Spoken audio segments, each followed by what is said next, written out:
আলীনগরের সন্ধি 1757 সালের 9 ফেব্রুয়ারি বাংলার নবাব সিরাজউদ্দৌলা এবং ভারতের ব্রিটিশ প্রতিনিধি রবার্ট ক্লাইভের সঙ্গে সম্পাদিত চুক্তি। এই চুক্তির শর্ত অনুযায়ী তখন কলকাতা নগরী ব্রিটিশ ইস্ট ইন্ডিয়া কোম্পানির কাছে হস্তান্তর করা হয়। চুক্তি অনুযায়ী ইংরেজরা সেখানে দুর্গ স্থাপন এবং টাকশাল প্রতিষ্ঠার সুযোগ লাভ করে।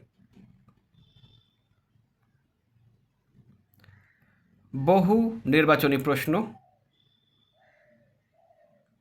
সৃজনশীল প্রশ্ন নিজে করো। সমাপ্ত।